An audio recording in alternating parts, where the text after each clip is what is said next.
دائما بمناسبة الذكرى 47 للمسيرة الخضراء المظفرة نظمت مراكز بحث ودراسات وطنية ومؤسسات إعلامية وبحضور ضيوف شرف من تونس مصر اليمن جلسة موضوعاتية حول قضية الصحراء المغربية. المزيد مع السالك بوجدور وصالح الرقيبي.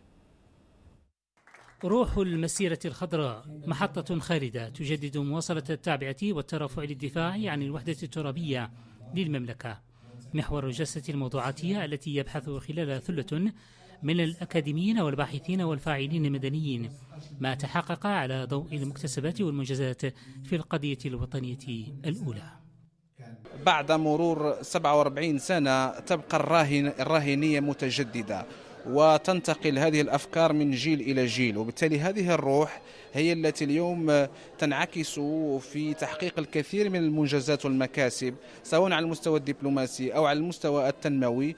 وأيضا أعتبر بأنه دروس المستخلصة من المسيرة الخضراء ينبغي الوقوف عليها اليوم بشكل واضح، خاصة فيما يتعلق بالدرس المتعلق برص الصفوف بالصف الوطني الموحد والإجماع الوطني الذي دعا إليه جلالة المغفور له الحسن الثاني رحمه الله، ويدعو إليه جلالة الملك محمد السادس حفظه الله في كل مناسبة، وخاصة في هذه الظرفية التي تعرف بيئة مطبوعة بالتعقيد. اللقاء هو اخترنا له جانب، لدينا مجموعة من ضيوف جاءوا من تونس، ضيوف من مصر، ضيوف من اليمن، فاخترنا أن تكون هناك أمامهم شهادات حول هذا الحدث الذي عشناه منذ سنة 1975، حدث المسيرة الخضراء. يجب أن نقدم أمامهم شهادات لأن هذا الحدث عشناه ونحن صغار، يجب أن ينتقل إلى تجارب أخرى، بمعنى أن تعرف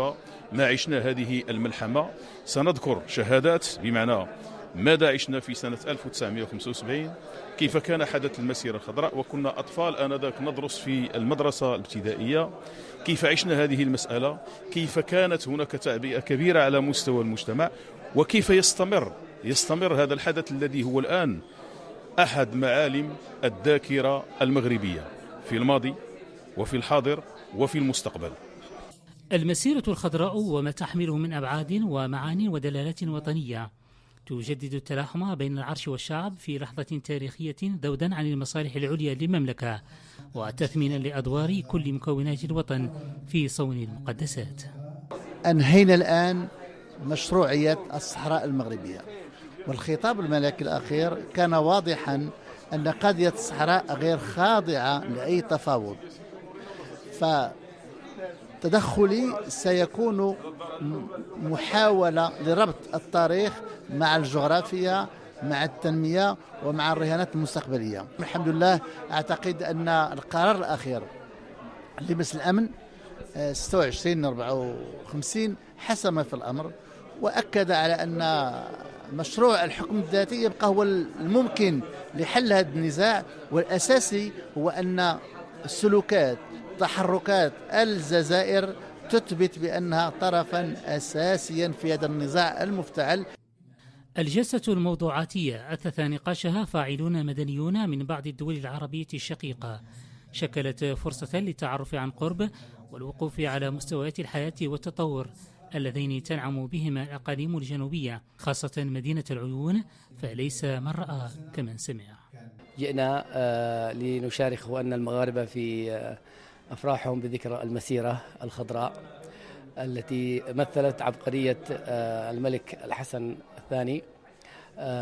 جئنا هنا بين أهلنا وإخواننا مؤكدين على موقف أخلاقي، موقف إسلامي، موقف يعني طبيعي جدا أننا مع وحدة التراب العربي والمغربي وأي دولة عربية، لا نرضى بالتقسيم. أنا يمني أعاني من التقسيم في بلدي وأدري ما هي ويلات التقسيم وماذا يعني، وأن هناك تآمر على تقسيم المقسم وتجزيء المجزأ. لذلك كان له موقف صريح وواضح بمغربية الصحراء ورفض أي محاولة لفصل الصحراء عن مغربها أو المغرب عن صحرائه. فكرة التقسيم ما فيش أي مواطن عربي يقبل بتقسيم أي دولة عربية، وإحنا ضد أي تقسيم أي دولة عربية. بالنسبة لزيارتنا في للمغرب دي كانت أول مرة، ويعني إحنا فوجئنا يعني على معلوماتنا ان المغرب زيها زي بعض الدول العربيه ما فيش اي بنيه تحتيه او كده. فبصراحه انبهرنا بالبنيه التحتيه اللي شفناها في المغرب في كل المدن اللي زرناها. انا شخصيا بالنسبه لمدينه العيون كان في مفهومي لغايه امبارح بلين صحراء، مجرد صحراء، شويه بيوت في الصحراء، اكواخ او كده.